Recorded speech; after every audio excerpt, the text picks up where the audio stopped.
नमस्कार दोस्तों, आप सभी का आपके अपने channel O level with Prashant sir पर बहुत बहुत स्वागत है।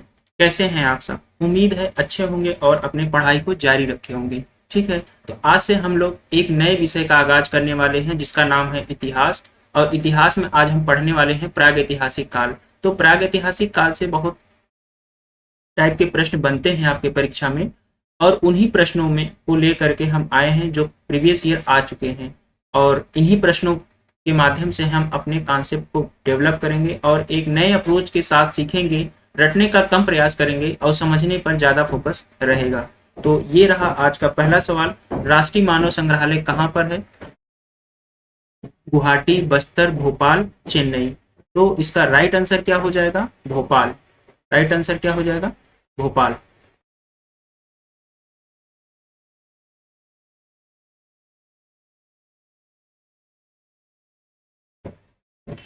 ठीक, राष्ट्रीय मानव संग्रहालय कहाँ पर है? तो भोपाल में है। तो ये तो इसका आंसर हो गया, लेकिन हमको जो है इसके जो बाकी ऑप्शन है उसका क्या होगा, उसको भी सीखेंगे। उनसे रिलेटेड जो तथ्य हैं, जो जानकारियां हैं, जो कॉन्सेप्ट है, उसको भी सीखेंगे, ताकि परीक्षा हाल में बैठने पर हमको ये ना आभास हो कि ये कैसे होगा। ठीक है, आप सटीक आंसर कर सकें। देखिए, राष्ट्रीय मानव संग्रहालय इस समय इसका नाम चेंज हो गया है और इस समय इसका नाम हो गया है इंदिरा गांधी राष्ट्रीय मानव संग्रहालय। तो यहाँ पे हम लिख देते हैं वर्तमान नाम। वर्तमान नाम इंदिरा गांधी राष्ट्रीय मानव संग्रहालय।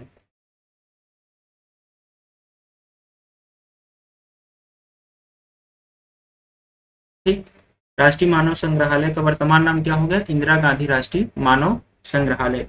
अब इंदिरा गांधी राष्ट्रीय मानव संग्रहालय जो है, यह भारत के संस्कृति मंत्रालय के अधीन कार्य करता है। ठीक है, तो दूसरा पॉइंट क्या हो जाएगा? यह भारत के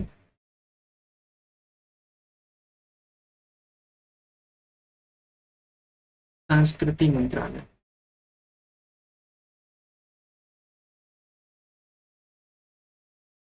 ठीक है,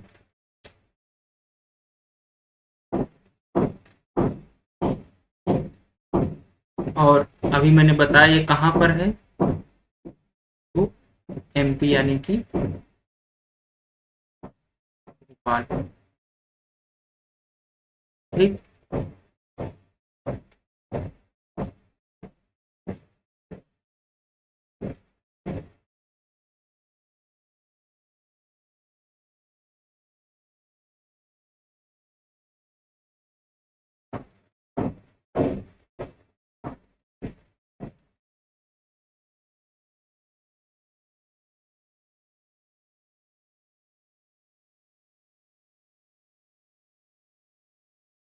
ठीक है। राष्ट्रीय मानव संग्रहालय वर्तमान नाम इंदिरा गांधी राष्ट्रीय मानव संग्रहालय है और भारत के संस्कृति मंत्रालय के अधीन यह कार्य करता है। कहाँ पर है? एमपी में। इतनी बात समझ में अब सबको आ गई होगी, उम्मीद है। ठीक है, अब हम जानते हैं गुवाहाटी। देखिए, गुवाहाटी कहाँ पर है? तो गुवाहाटी आपका जो है असम में। कहाँ पर है? असम में।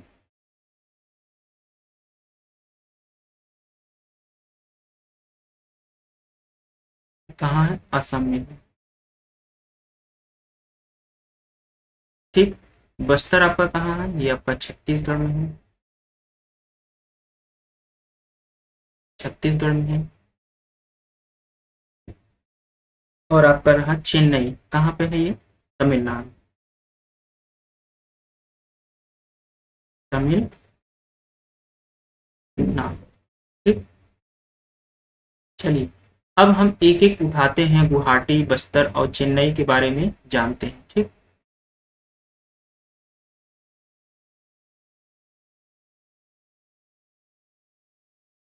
सबसे पहले जानते हैं आपका गुवाहाटी।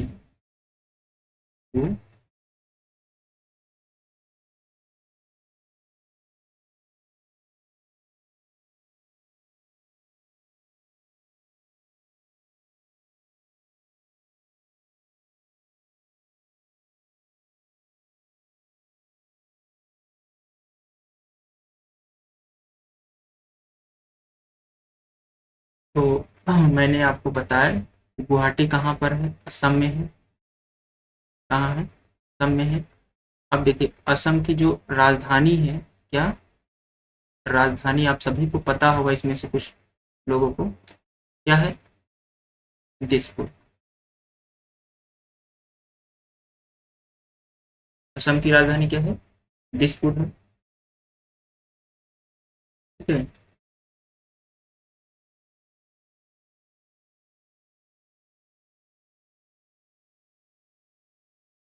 इसको मैं थोड़ा सा अच्छे से लिखने का प्रयास कर रहा हूँ।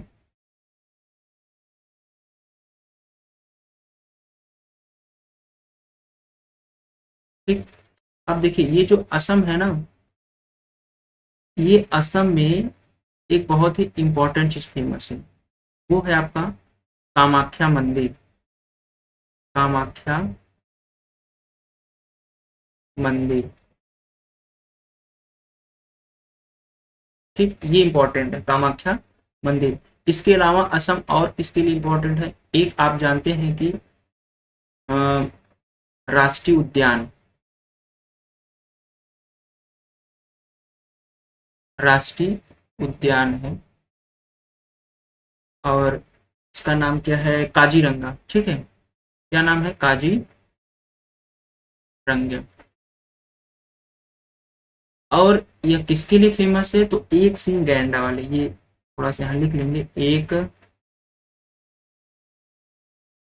सिंह गैंडा। ठीक। तो असम के बारे में हमने क्या जाना कि इसकी राजधानी दिसपुर है, यह कामाख्या इंपॉर्टेंट है, ये जान लीजिए। ये सभी जो हम बता रहे हैं ये किसी न किसी परीक्षा में आ चुके हैं। ठीक। तो कामाख्या मंदिर है, और राष्ट्रीय उद्यान कौन सा है, काजीरंगा राष्ट्रीय उद्यान असम में है। एक सिंह वाला गैंडा जो होता है वो काजीरंगा में ही पाया जाता है, इसके लिए प्रसिद्ध है। और अगर आप चाहें तो इस समय जो हमारे सीएम है वहाँ के असम के, कौन है, हेमंत बिश्व शर्मा। हेमंत बिश्व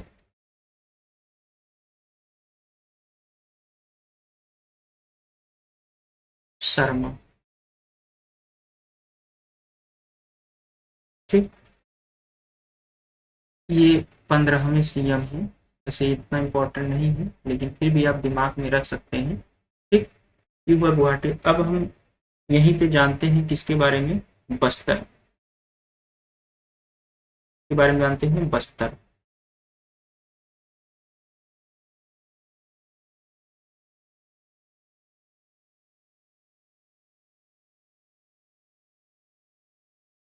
देखिए बस्तर कहाँ है, मैंने बता दिया आपको कहाँ पर है ये, छत्तीसगढ़ में है। कहाँ है, छत्तीस छत्तीसगढ़ में है। बस फिर से लिखते हैं, धीरे धीरे सुधार होगा, नया चीजें हैं तो थोड़ा सा दिक्कत होती है।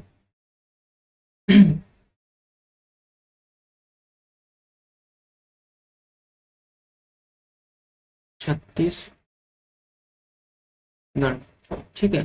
अच्छा, अब इसमें एक चीज और आप जान सकते हैं कि इसको जो है जनजातियों की भूमि बोलते हैं, जनजातियों, जनजातियों की भूमि। ठीक है। क्यों कहते हैं, क्योंकि यहाँ पे इस बस्तर जिले में लगभग 70% जो है जनजाति निवास करते हैं। ठीक। और आप जान सकते हैं, आप साल वनों की भूमि, साल वनों की भूमि, क्योंकि साल अधिक पाए जाते हैं इसलिए। एक चीज और इम्पोर्टेंट है यहाँ पे, वो ये इम्पोर्टेंट है कि एक यहाँ पे जो है उद्यान है, कौन सा उद्यान है, इंदिरावती।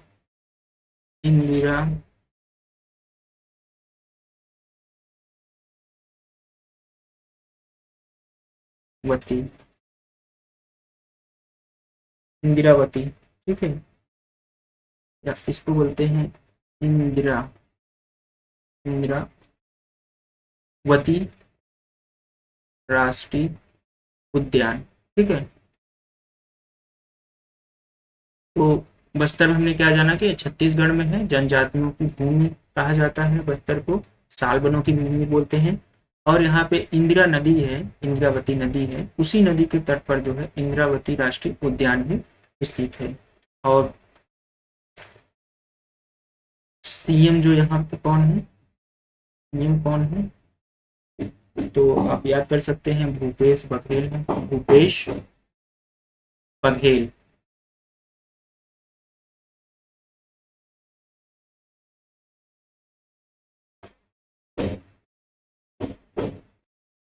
भूपेश बघेल। ठीक, अब हम जो है आगे चलते हैं और देखते हैं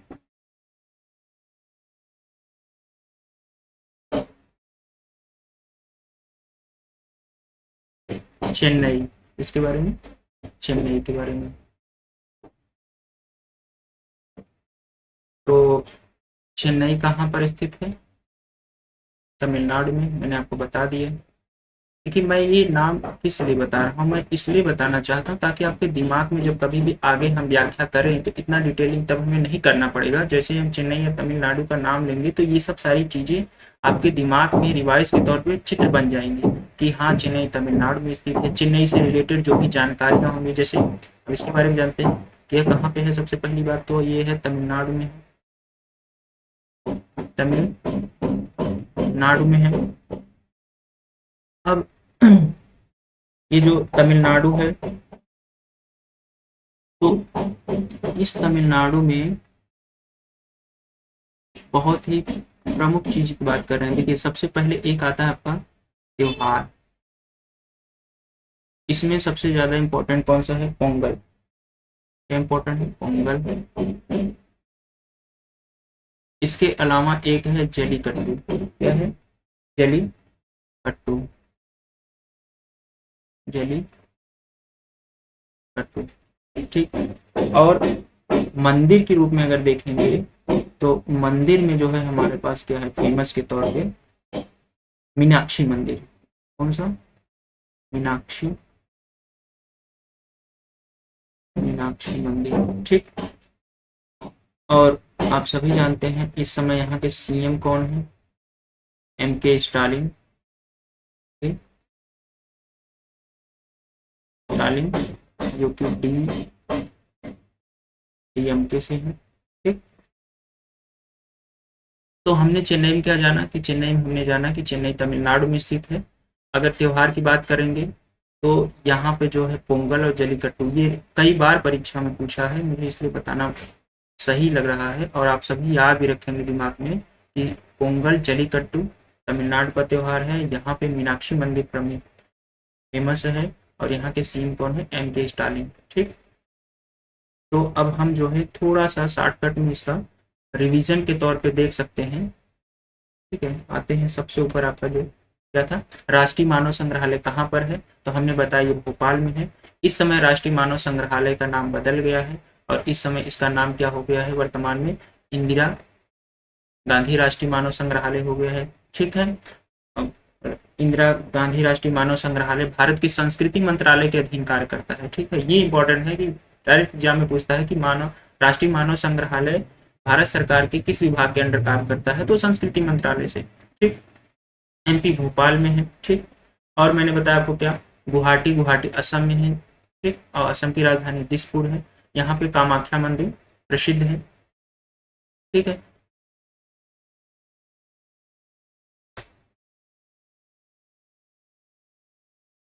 ठीक है, और आपका जो है राष्ट्रीय उद्यान एक है असम में, क्या नाम है उसका, काजीरंगा, जो कि एक सींग गैंडा के लिए प्रसिद्ध है। और यहाँ के सीएम कौन है, हेमंत विश्व शर्मा है, 15वें सीएम है। बस्तर छत्तीसगढ़ में है और बस्तर जिला जो है यहाँ की 70% जनजाति निवास करते हैं, इसलिए इसको जनजातियों की भूमि कहा जाता है। साल की अधिकता पाई जाती है इसलिए साल बनों की भूमि कहते हैं। यहाँ के सीएम भूपेश बघेल हैं। और एक प्रमुख क्या बात है यहाँ की कि जो इंद्रावती राष्ट्रीय उद्यान है वो यहीं पर है। ठीक है, कहाँ, बस्तर छत्तीसगढ़ में, इंद्रावती नदी के तट पर। ठीक। और आपका जो है अगला देखते हैं। हाँ, चेन्नई, चेन्नई तमिलनाडु में स्थित है। यहाँ का त्योहार क्या है? पोंगल, जलीकट्टू है। मंदिर मीनाक्षी मंदिर प्रसिद्ध है। ये सब एग्जाम में आए हुए हैं, ठीक है। सीएम एम के स्टालिन जो है। चलिए अगला प्रश्न देखते हैं। अगला प्रश्न क्या है? भारतीय पुरातत्व का जनक किसे कहा जाता है? तो जो भारतीय पुरातत्व का जनक कहा जाता है वो किसे कहा जाता है? Alexander Cunningham. किसको कहा जाता है? Alexander Cunningham. ये ऑप्शन बिल्कुल सही आपका है। और जॉन मार्शल, मार्टिमर व्हीलर, ये सब नहीं है, ठीक है, ये सब नहीं है। जेम्स प्रिसेट नहीं है। अलेक्जेंडर कनिंघम भारतीय पुरातत्व के जनक कहे जाते हैं। अब देखिए हम जानते हैं ये जो भारतीय पुरातत्व क्या है, ये भारतीय पुरातत्व जो है, यानी यहाँ पे देखते हैं एएसआई कहते हैं, ठीक है, एएसआई कह सकते हैं। इसकी स्थापना कब होती है? तो 1861 में होता है। कब होता है? 1861 में होता है। और इसके फर्स्ट जो है, फर्स्ट महानिदेशक की बात करेंगे हम। इसकी फर्स्ट महानिदेशक की बात करें, फर्स्ट महानिदेशक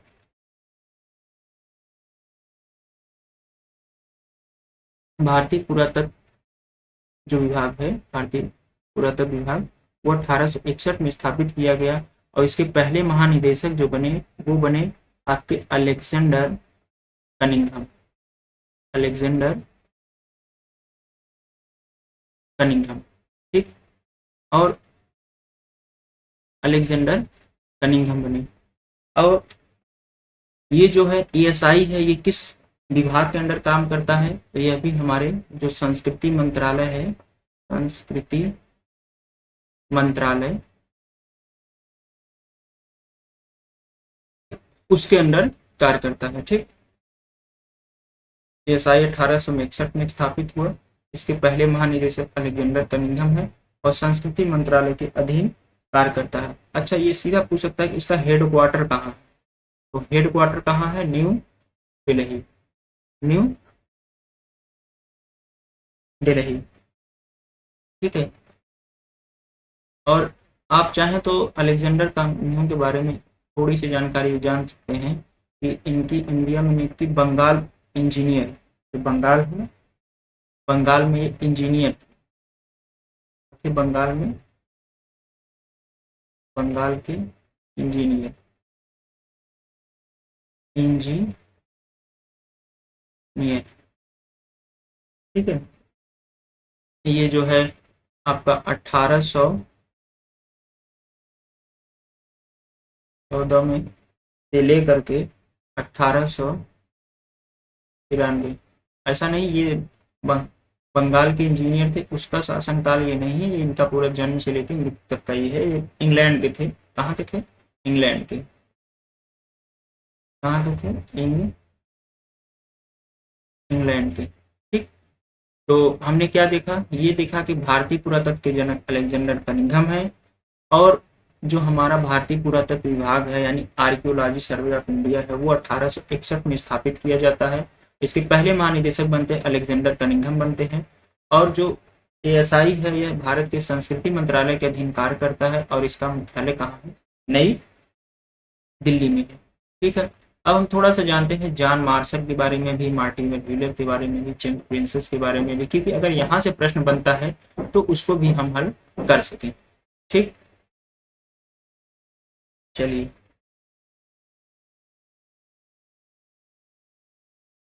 सबसे पहले हम जानते हैं जॉन मार्शल के बारे में। किसके बारे में? जॉन मार्शल, ठीक। देखिए जॉन मार्शल ये आपके जो है कहाँ के हैं, ये सबसे पहले जानेंगे तो ये इंग्लैंड के हैं। कहाँ के हैं? इंग्लैंड के हैं। दूसरी बात, ये एएसआई के 1902 से लेकर के 28 तक महानिदेशक बने, ठीक है। जॉन मार्शल जो इंग्लैंड के थे और 1902 से लेकर के 28 तक ये क्या थे, महानिदेशक। महानिदेशक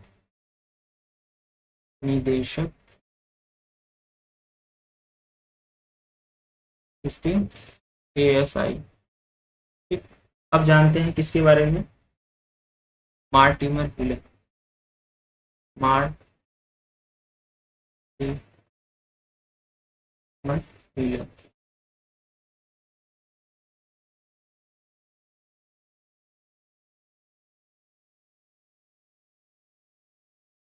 ये जो आपका लंदन संग्रहालय है उसके महानिदेशक हैं, इसके लंदन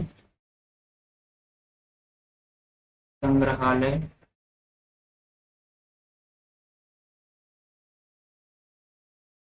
के महानिदेशक के महानिदेशक।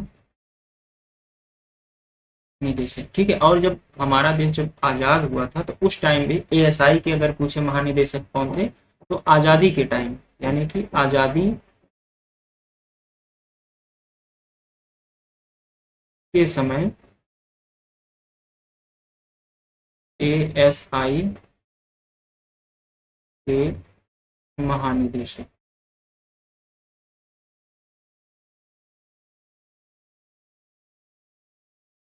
ठीक,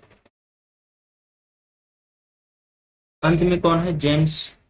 लास्ट में कौन थे, जेम्स प्रिंसेप। इनका देखिए सबसे बड़ा योगदान था जो हम ब्राह्मी लिपि है, हमारी ब्राह्मी लिपि और खरोष्टी लिपि, ठीक है, इसको पढ़ने में महत्वपूर्ण योगदान निभाए थे। तो किसमें योगदान दिए थे, एक तो है आपका कौन सा, ब्राह्मी ब्राह्मी लिपि, और एक है आपका खरोष्टी, खरोष्टी लिपि। ठीक, तो ब्राह्मी लिपि और खरोष्टी लिपि, ठीक, इसको पढ़ने में महत्वपूर्ण योगदान निभाए थे कौन, जेम्स प्रिंसेप। इसको थोड़ा सा हम बॉक्स में कर देते हैं। ठीक है, जॉन मार्शल इंग्लैंड के रहने वाले थे, 1902 से 28 तक एएसआई के महानिदेशक बने। फिर मार्टिन हिलर हैं, ये आपके आज़ादी के टाइम, ठीक, जब हमारा देश आज़ाद हो उस समय एएसआई के निदेशक थे। और जेम्स जो प्रिंसेस हैं, इनका सबसे बड़ा योगदान था कि ब्राह्मी लिपि और खरोष्टी लिपि को पढ़ने में महत्वपूर्ण योगदान दिए थे। तो ये बातें उम्मीद करते हैं आपको समझ में आ गई होंगी। चलिए अब आगे देखते हैं अगला प्रश्न।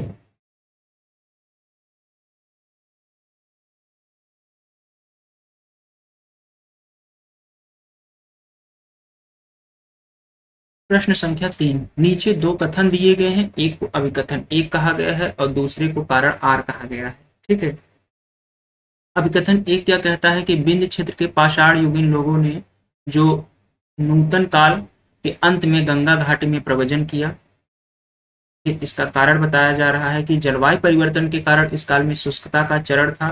तो देखिए ये बात बिल्कुल सही है कि जो विंध्य क्षेत्र के लोग थे वो पाषाण युग आते आते नूतन काल के अंत में गंगा घाट में चले गए थे, यानी गंगा घाटी का जो क्षेत्र है वहां पे चले गए, विंध्य क्षेत्र से प्रव्रजन होकर स्थानांतरण होकर वहां पे चले गए थे। अब क्यों गए थे, क्योंकि वहां का जलवायु परिवर्तन हो गया था, वहां सूखा हो गया था, जीवन यापन करना मुश्किल हो रही थी, समस्याएं हो रही थी, इसलिए वहां से यहाँ चले आए। तो ये बात तो बिल्कुल सही है और इसका कारण भी क्या है, सही है। तो हमारा ऑप्शन क्या हो जाएगा, 1 नंबर सही। ऑप्शन ए क्या है, बिल्कुल सही है, ऑप्शन ए। ठीक,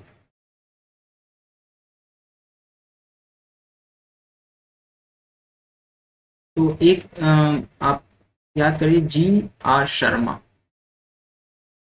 इलाहाबाद विश्वविद्यालय के से संबंधित है ये, और इन्होंने ही अवधारणा दिया था कि विंध्य क्षेत्र के जो पाषाण युगीन लोग हैं वो नूतन काल के आते आते गंगा घाट में प्रव्रजन किया, और इसका मुख्य कारण बताया इन्होंने, सूखा बताया था। ठीक है, तो ये चीजें समझ में आ गई होंगी आप सबको।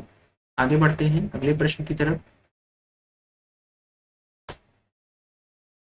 अगला प्रश्न क्या है, देखिए, निम्नलिखित युगों पर विचार कीजिए। ऐतिहासिक स्थल ये है सब, और ये ख्याति का कारण है, यानी ये जो ऐतिहासिक स्थल है, इन ऐतिहासिक स्थल किस लिए प्रसिद्ध है, क्या कारण है, वही देखना है। ये बताया जा रहा है कि जो बुर्ज होम है वो शैलकृत देव मंदिर नहीं, ये बिल्कुल गलत है। क्यों? क्योंकि बुर्ज होम जो है, यहाँ से आपको क्या मिला है, मैं यहाँ पे आपको बताता हूँ लिख करके एक एक चीजें, कि जो बुर्ज होम है आपका,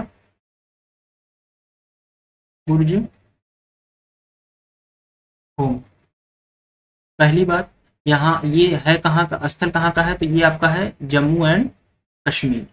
ठीक, जम्मू एंड कश्मीर। और दूसरी बात, यहाँ से गर्द आवास मिले थे, क्या मिले थे, गर्द आवास। और क्या मिले हैं साक्ष्य के रूप में, यहाँ पर कुत्ते के साथ मानव के साक्ष्य, मानव के साक्ष्य, यानी जो मानव है, मानव के साक्ष्य के साथ साथ कुत्ते भी वहां से मिले हैं। तो ठीक है, ये दो चीजें इंपॉर्टेंट है।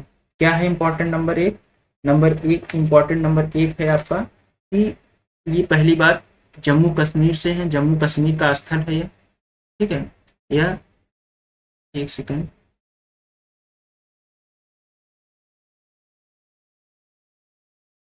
ठीक, हाँ,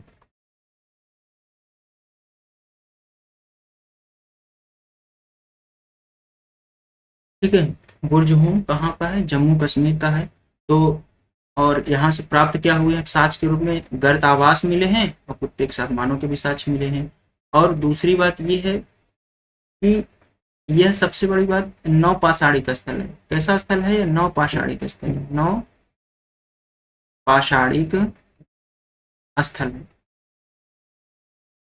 और इसको खोजा किसने था बुर्ज होम को, तो 1935 में, कब, 1935 में किसने खोजा था, डिटेरा, डिटेरा और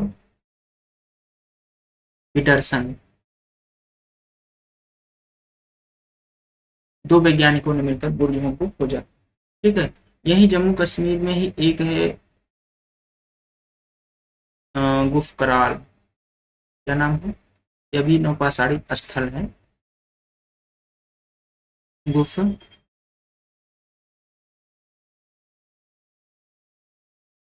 कराल।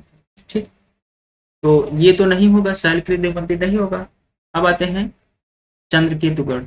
चंद्र केतुगढ़ जो है, टेरा कोटा कला, ये जी हाँ बिल्कुल सही है, ये टेरा कोटा कला यहाँ से प्राप्त हुआ। गणेश्वर मंदिर से ताम्र कलाकृतियां, ये भी सही है। तो दो और तीन जो ऑप्शन है, दो और तीन सही है। क्या आंसर सही हो जाएगा, दो और तीन।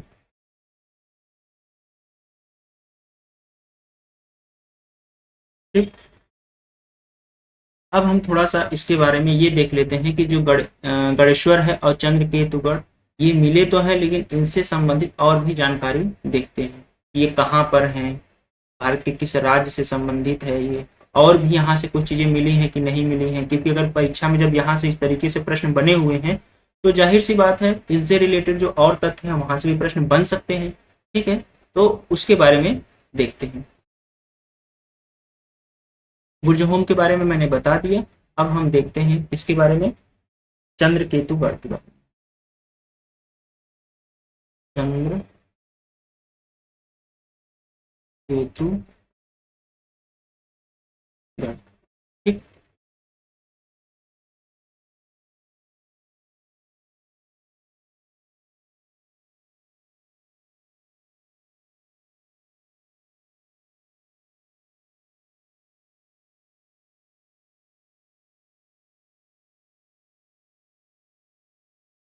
देखिए चंद्र केतु गढ़, पहली बात ये कहाँ से है, पश्चिम बंगाल, यानी चंद्र केतु जो स्थल है ये कहाँ पर है, पश्चिम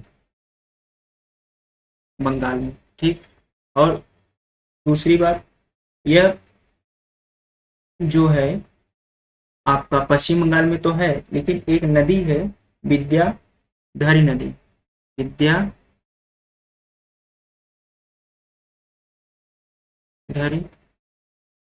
नदी उसी के तट पर, ठीक, चंद्रकेतुगढ़ स्थल जो है विद्याधर नदी के तट पर पश्चिम बंगाल में स्थित है, ठीक है।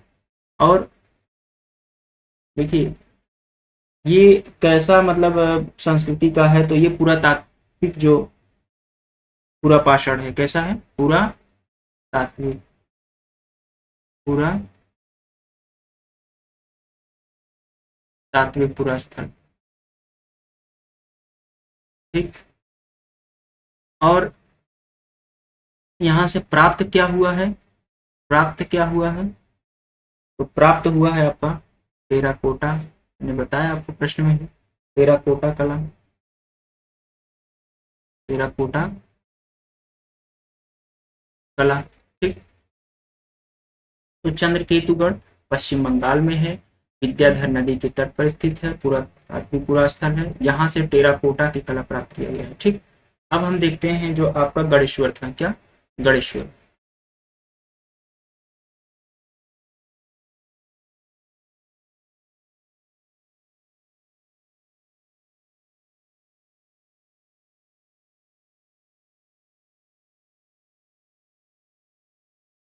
गणेश्वर, ठीक है। देखिए गणेश्वर जो कि कहाँ पर है, ये राजस्थान में, कहाँ है, राजस्थान में, सब इंपॉर्टेंट है, देख लीजिएगा, परीक्षा में आए हुए ये प्रश्न जो है, ठीक। अब राजस्थान में है, अब ये जो राजस्थान विश्वविद्यालय के एक प्रोफेसर थे, प्रोफेसर रतन चंद्र अग्रवाल, रतन चंद्र अग्रवाल, इन्होंने ही खोजा था, खोज की, ये राजस्थान विश्वविद्यालय है ना, उसके जो पुरातत्व विभाग के प्रोफेसर थे, ठीक है। अब क्या जान सकते हैं इसमें हम, ये जान सकते हैं कि कैसी संस्कृति है, तो ताम्र पाषाणिक है, कैसी है, ताम्र पाषाणिक है। और जो हम लोग अभी गांव में ना मछली मारते हैं, जो कांटा का इस्तेमाल करते हैं, कांटे से ही मछली मारते हैं, ठीक है, तो मछली मारने का जो कांटा है उसका साक्ष्य यहाँ से मिला हुआ है, मछली मारने, ठीक, या कटिया बोलते हैं गाँव में, उसके साक्ष्य कहाँ से मिले हैं, यहीं से प्राप्त हुए हैं, ठीक है। और कुछ मृत भांड भी मिले हैं, मृत भांड, मृत भांड भी प्राप्त है, लेकिन इंपॉर्टेंट ये है आपको कि मछली मारने का कांटा गणेश्वर से प्राप्त हुआ है, गणेश्वर कहाँ है, राजस्थान में है। और जो राजस्थान विश्वविद्यालय के प्रोफेसर हैं डॉक्टर रतन चंद अग्रवाल, उन्होंने ही इसकी खोज की थी, ठीक, ताम्रपाषाणिक संस्कृति है, ठीक। तो एक बार हम इसका रिवीजन कर लेते हैं हल्का सा जल्दी से, ताकि आपको याद रहे, दिमाग में बना रहे। तो देखिए बुर्ज होम कहाँ का स्थल है, जम्मू कश्मीर का स्थल है, ठीक है, बुर्ज होम जम्मू कश्मीर में है। और एक पुफकराल स्थल है, यह भी जम्मू कश्मीर में ही है। ये दोनों जो स्थल है ये नौ पाषाणी का स्थल है, ठीक है। और बुर्ज होम से गर्द आवास और कुत्ते के साथ मानव के साक्ष्य प्राप्त हुए हैं। इसको खोजा किसने था, तो 1935 में टी टेरा और पीटरसन ने खोजा, ठीक है, टी टेरा और पीटरसन ने खोजा। कब खोजा, 1935 में। ये जो मैंने व्याख्या दिया यहीं से प्रश्न सीधा पर डायरेक्ट बनेगा कि बुर्ज होम कैसा पूरा तात्विक स्थल है, तो नौपाषाणिक स्थल है। पूछ लेगा कि यहाँ के जो साक्ष्य मिले हैं वो कौन कौन से हैं, तो गर्द आवास है, कुत्ते के साथ मानव के साक्ष्य मिले हैं, ठीक है। किसने खोजा था, तो डी टेरा और पीटरसन ने खोजा था, ठीक है। और देखिए चंद्रकेतुगढ़ कहाँ है, पश्चिम बंगाल में है। किस नदी के तट पर है, विद्याधर नदी के तट पर है। यहाँ से प्राप्त चीजें क्या हुई है, टेराकोटा की कला प्राप्त हुआ है, ठीक है। गणेश्वर कहाँ से संबंधित है, राजस्थान से संबंधित है, वहां के प्रोफेसर थे डॉक्टर रतन चंद अग्रवाल ने खोजा था। ताम्रपाषाणिक स्थल है, मछली मारने का जो कांटा है उसका साक्ष्य गणेश्वर से प्राप्त हुआ है। तो अब चलते हैं हम अपने अगले प्रश्न पर, प्रश्न संख्या 5।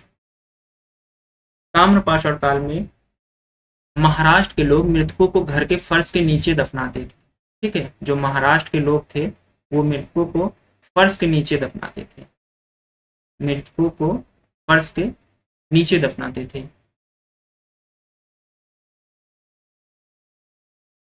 तो किस तरह दफनाते थे वही उसका दिशा पूछ रहा है। तो सबसे पहले इसमें देखिए दिया हुआ उत्तर से दक्षिण की ओर।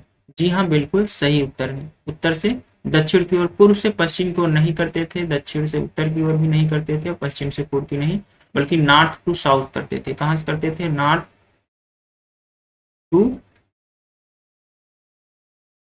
साउथ। तो आपका ए आंसर क्या है? बिल्कुल सही है।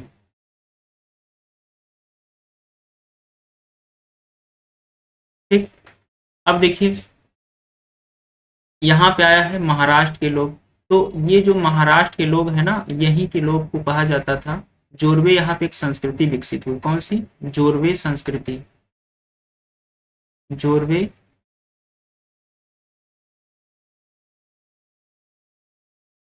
संस्कृति। देखिए इसको थोड़ा सा मैं साफ लिख देता हूँ, हो सकता है कुछ लोग तो ना दिखे। ठीक है।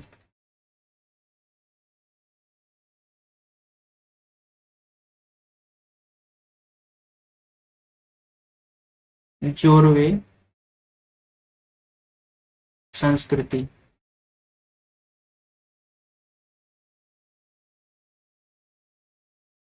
ठीक।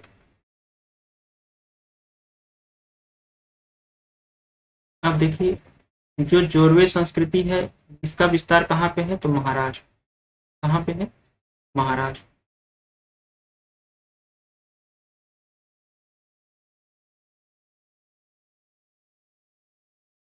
इसका विस्तार कहाँ है? महाराष्ट्र। अब देखिए यहाँ के कुछ प्रमुख स्थल हैं।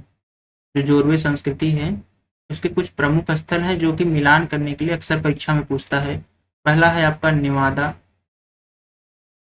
निवादा, तैमाबाद। तैमाबाद। उसके बाद है आपका इमाम गांव। इमाम गांव। फिर आपका है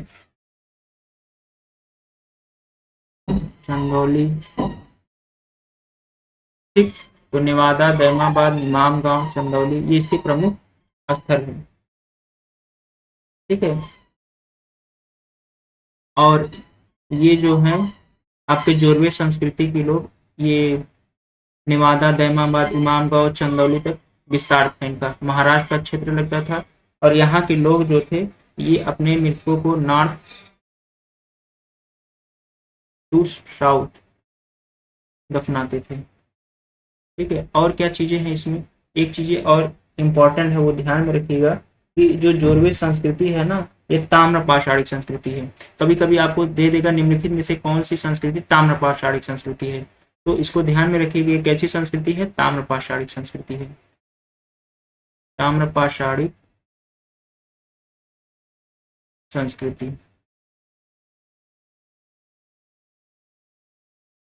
ठीक। चलिए अगले प्रश्न की तरफ चलते हैं।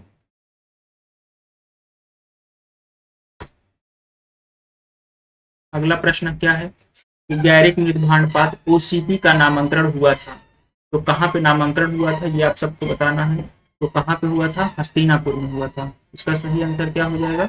हस्तिनापुर। अब हस्तिनापुर तो ठीक है।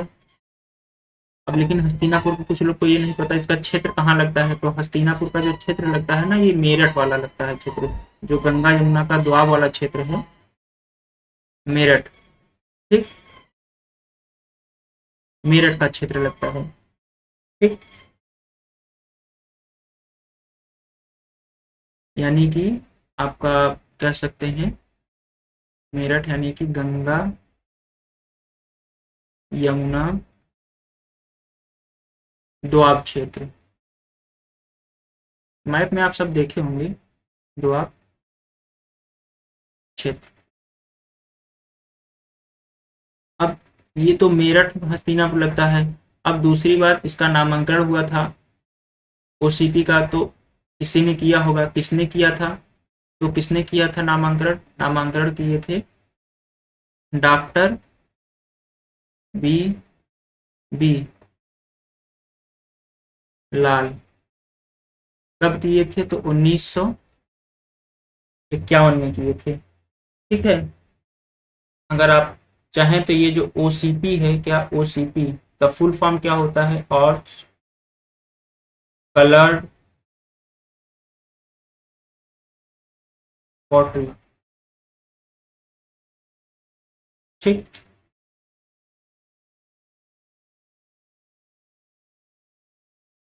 गैरिक मृतभांड पात्र का नामांतरण हुआ था, हस्तिनापुर में हुआ था। किसने किया था? डॉक्टर बी लाल ने किया था, 1951 में किया था। अच्छा, हस्तिनापुर का क्षेत्र कौन सा है? तो मेरठ है आपका। और ओसीपी का अगर पूरा नाम आपको पता करना चाहें तो आर्ट कलर्ड पॉटरी, यानी गैरिक मृत्यु भांड। ठीक है। अब हम एक चीजें ये देखते हैं कि जो आपका ये लाल किला आया हुआ है, इस लाल किले में दो चीजें हम जानेंगे। एक आपका क्या जानेंगे हम?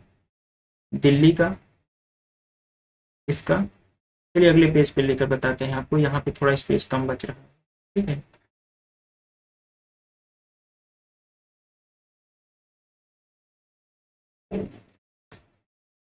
देखिए यहाँ देखते हैं, ये आपका है जो एक है आपका नंबर एक पे किले से, तो किले से संबंधित अगर जानकारी पूछेगा तो एक आपका है दिल्ली का, दिल्ली का लाल किला,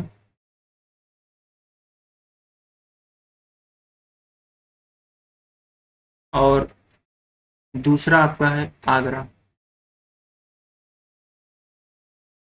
आगरा किला।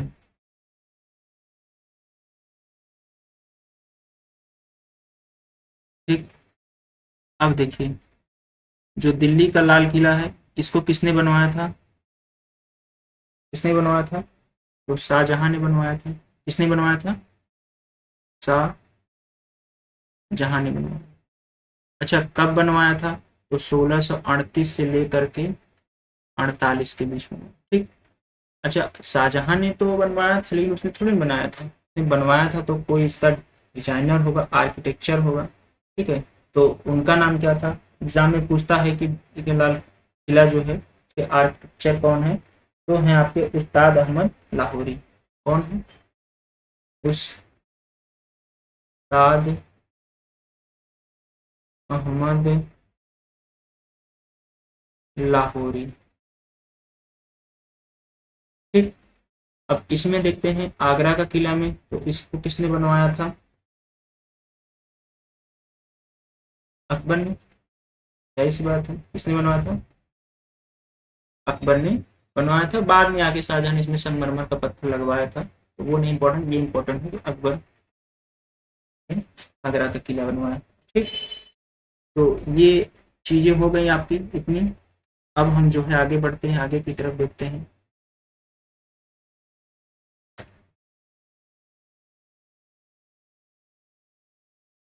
भीम भेटका को किसने खोजा था? प्रश्न संख्या 7 है कि भीम भेटका को किसने खोजा था। ऑप्शन है एच डी साकलिय, बी है श्याम सुंदर निगम, डी है विष्णुधर वागड़कर, और डी है राज बली पांडे। तो राज बली पांडे ने नहीं खोजा था, बल्कि भीम भेटका को किसने खोजे थे?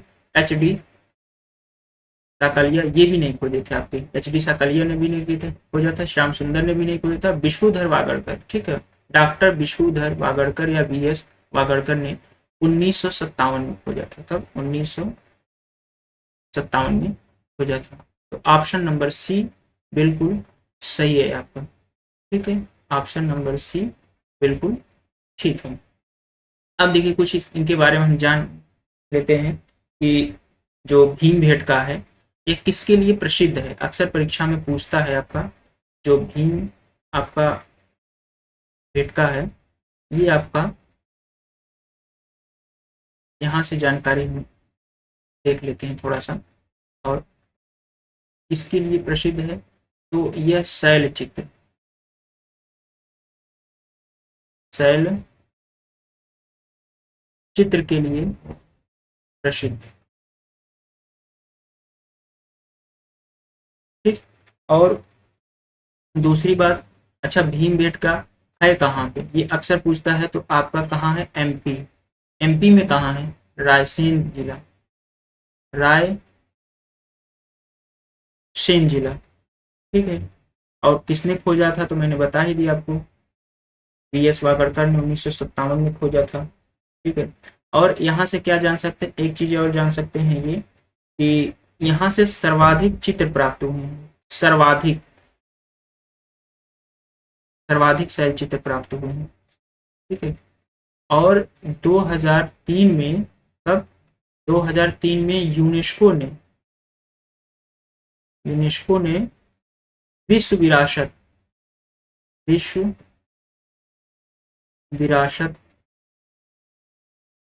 घोषित किया। कब घोषित किया? 2003 में। तो ध्यान रखने वाली बातें क्या है कि भीमबेटका कहाँ है? एमपी में है, रायसेन जिला। और यहाँ किस लिए फेमस है? तो शैल चित्र के लिए प्रसिद्ध है, सर्वाधिक चित्र प्राप्त हुए हैं। और इसको खोजा किसने था? तो डॉक्टर विश्वेश्वर वाकड़कर ने खोजा 1957 में, और 2003 में यूनेस्को ने इसको विश्व विरासत घोषित किया। इतनी बातें अगर आप ध्यान में रखेंगे तो भीमबेटका से संबंधित जो भी प्रश्न जिस भी प्रकार से बनेंगे आप सारे कर ले जाएंगे। अब एच.डी. साकलिया के बारे में थोड़ा सा जानते हैं। किसके बारे में? एच.डी. साकलिया के बारे में जानते हैं अगली स्लाइड पे। देखिए, जो एच.डी.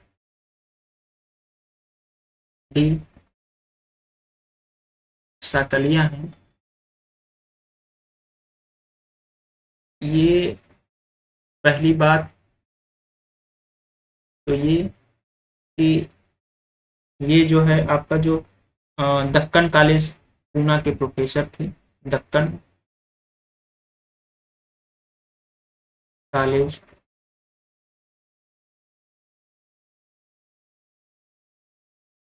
पूना के प्रोफेसर। और एच.डी. साकलिया में ही एक स्थल है नौदा टोली, नौदा टोली, नौदा टोली को खोजा। ठीक है, कहाँ पर है ये? तो एमपी में। कहाँ है? एमपी यानी मध्य प्रदेश।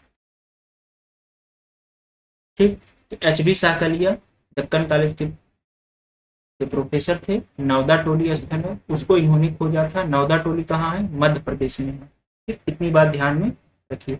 अगली अगली स्लाइड पर चलते हैं। प्रश्न संख्या 8, राग का टीला निम्नलिखित में से किस नौपाषाणिक स्थल से संबंधित है? ऑप्शन ए बुद्धिहाल, बी सगन कल्लू, डी कोल्डी हवा, डी ब्रह्मगिरी। तो देखिए, बुद्धिहाल नहीं है, ये जो राग का टीला है ये आपका सगन कल्लू, सगन कहिए, ये सगन कल्लू कहिए, या फिर आप इसको सगन, एक मिनट, इसको आप क्या कह सकते हो? सगन कल्लू। अच्छा, ये है कहाँ? तो ये कर्नाटक का मैसूर, जो कर्नाटक का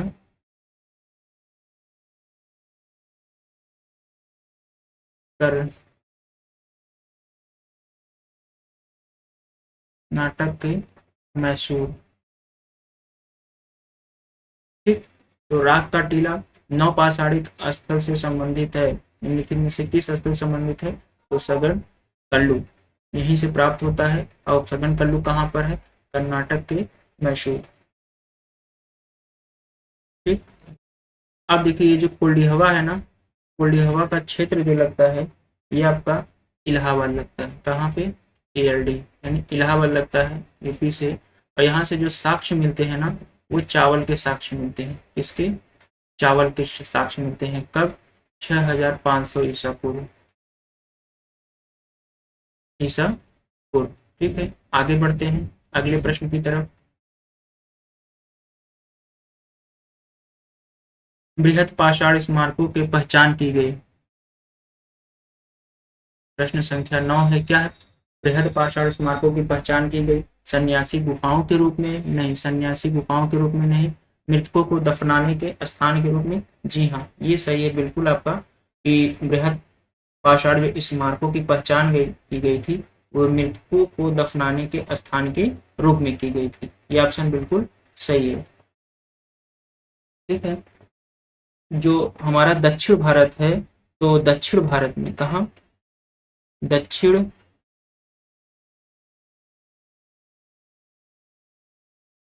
भारत में नौ पाषाण युग, टाइम क्या है, नौ पाषाण। तो नौ पाषाण काल में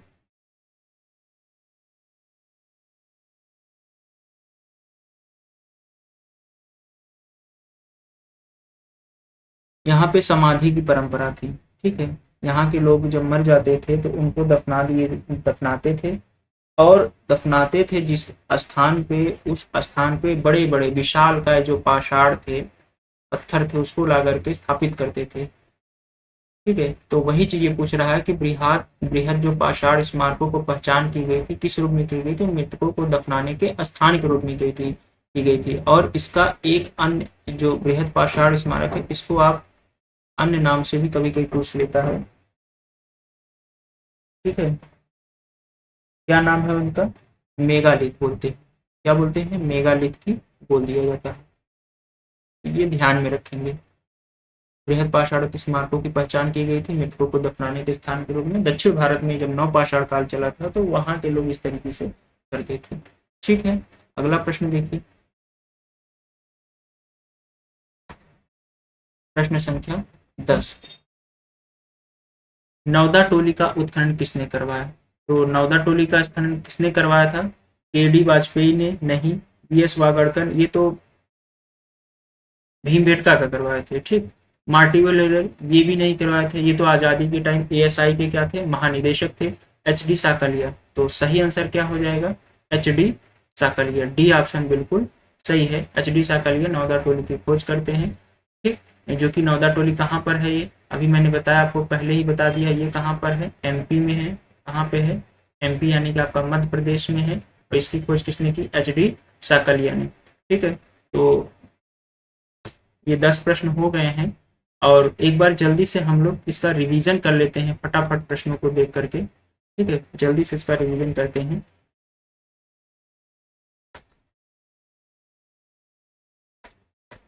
ठीक, प्रश्न संख्या 1 देखिए, क्या है इसमें की बात किया हुआ है, राष्ट्रीय मानव संग्रहालय कहाँ पर है, तो भोपाल में है, मैंने बताया। इस समय नाम इसका चेंज हो गया है, इस समय क्या नाम है, इंदिरा गांधी राष्ट्रीय मानव संग्रहालय है। और इंदिरा गांधी राष्ट्रीय मानव संग्रहालय भारत के संस्कृति मंत्रालय के अधीन कार्य करता है। ठीक, गुवाहाटी के बारे में मैंने क्या बताया था, असम में है, असम की राजधानी क्या है, दिसपुर है। ठीक है, असम की राजधानी दिसपुर है। कामाख्या मंदिर असम में फेमस है। राष्ट्रीय उद्यान काजीरंगा जो राष्ट्रीय उद्यान है एक सिंह गैंडा वाला, वो असम में ही है। और असम के सीएम कौन है, हेमंत बिश्व शर्मा, 15वें सीएम है। और बस्तर के बारे में जानकारी ये थी कि ये छत्तीसगढ़ में स्थित है, और जनजातियों की भूमि बस्तर को कहा जाता है, साल बनों की भूमि कहा जाता है। यहाँ के सीएम भूपेश बघेल हैं। ठीक है, और एक इम्पोर्टेंट क्या बताया था कि इंद्रावती जो राष्ट्रीय उद्यान है वो यहीं पर है, छत्तीसगढ़ में ही। ठीक, अगला चेन्नई के बारे में, चेन्नई तमिलनाडु में है। यहाँ का 2 त्योहार फेमस, एक पोंगल और एक जलीकट्टू। मंदिर, मीनाक्षी मंदिर बहुत इंपॉर्टेंट है, ये कई बार एग्जाम में पूछा हुआ है। सीएम यहाँ एम के स्टालिन। भारतीय पुरातत्व का जनक किसे कहा जाता है, तो अलेक्जेंडर कनिंघम कहा जाता है। एएसआई 1861 में स्थापित होता है। एएसआई यानी आर्कियोलॉजी सर्वे ऑफ इंडिया, भारतीय पुरातत्व विभाग। इसके पहले महानिदेशक अलेक्जेंडर कनिंघम बने। और एएसआई जो है भारत के संस्कृति मंत्रालय के अधीन कार्य करता है। इस समय का मुख्यालय कहाँ पर है, तो नई दिल्ली। ठीक, जॉन मार्शल ये भी इंग्लैंड के थे, और ये भी एएसआई के जो है महानिदेशक बाद में बनते हैं। 1902 से 28 के बीच मार्टिन व्हीलर बनते हैं, आजादी के टाइम जो है एएसआई के महानिदेशक बनते हैं। और जेम्स प्रिंसेस ये ब्राह्मी खरोष्ट लिपि, ये दोनों लिपियों को पढ़ने में महत्वपूर्ण अपनी भूमिका देते हैं। ठीक है, फिर मैंने बताया आपको क्या कि विंध्य क्षेत्र का जो पाषाण युग था, नूतन काल आते आते वहां के लोग जो है गंगा घाटी की तरफ प्रवजन कर गए। क्यों कर गए, क्योंकि जलवायु परिवर्तन के कारण हुआ ऐसा। ठीक है, और मैंने बताया आपको कि बुर्ज होम कहाँ पर है, बुर्ज होम आपका जम्मू कश्मीर में है। गर्त आवास और कुत्ते, कुछ भी ना याद हो तो इतना जरूर याद रखना चाहिए कि बुर्ज होम जम्मू कश्मीर में स्थित है, और यहाँ से गर्त आवास और कुत्ते के साथ मानव के साक्ष्य मिले। ये 3-4 पॉइंट जो अगर आप ध्यान में रखेंगे तो कोई दिक्कत आपको नहीं होना चाहिए। ठीक है, फिर मैंने बताया आपका चंद्रकेतुगढ़, चंद्रकेतुगढ़ कहाँ पर है, पश्चिम बंगाल में स्थित है। और गणेश्वर कहाँ है, आपका राजस्थान में स्थित है। ठीक है, ये दोनों चीजें ध्यान में रखेंगे। और सबसे बड़ी बात, जो टेराकोटा की कला है वो चंद्रकेतुगढ़ पश्चिम बंगाल से प्राप्त होता है। और जो गणेश्वर है, गणेश्वर राजस्थान, वहां से आपको मछली मारने का, जो हम लोग मछली गांव में मारते हैं, कांटा का इस्तेमाल करते हैं, वो चीजें, उसका साक्ष्य कहाँ से मिलता है, तो गणेश्वर से ही मिलता है। ठीक है, अगला आगे फिर हमने देखा कि महाराष्ट्र में एक संस्कृति विकसित होती है जिसका नाम है जोरवे संस्कृति। और जोरवे संस्कृति के कई सारे स्थल प्राप्त होते हैं, नेवादा, दैमाबाद, इमाम गांव, चंदौली। ठीक है, ये सब एग्जाम में पूछे गए हैं कि ऐसे सीधा सीधा देगा कि नेवादा, दैमाबाद, इमाम गांव और एक गैप कर देगा, महाराष्ट्र की संस्कृति जोरवे संस्कृति संबंधित है कि नहीं, तो वो नहीं रहेगा, कोई भी एक ऑप्शन में चेंज कर सकता है। और यहाँ के लोग जो मृतकों को दफनाते थे तो वो नॉर्थ टू साउथ, यानी उत्तर से दक्षिण की तरफ दफनाते थे। जोरवे संस्कृति एक ताम्र पाषाणिक संस्कृति है, ये ध्यान में रखेंगे।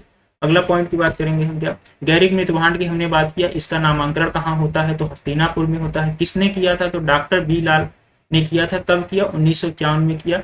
हस्तिनापुर का क्षेत्र जो है, हस्तिनापुर का क्षेत्र हम लोग मेरठ से के क्षेत्र के रूप में देखते हैं, जो कि गंगा यमुना का द्वाब क्षेत्र लगता है। ठीक है, फिर हमने किया कि दिल्ली का लाल किला शाहजहां ने बनवाया 1638 से 48 के बीच में, और इसके जो आर्किटेक्चर थे वो अहमद उस्ताद लाहौरी थे। आगरा के किला अकबर ने बनवाया। ठीक है, फिर जो है भीमबेटका की बात होती है। भीमबेटका जो कि एमपी में है, आपका शैलचित्र के लिए प्रसिद्ध है। सबसे ज्यादा जो शैलचित्र प्राप्त होते हैं वो भीमबेटका से ही प्राप्त होते हैं।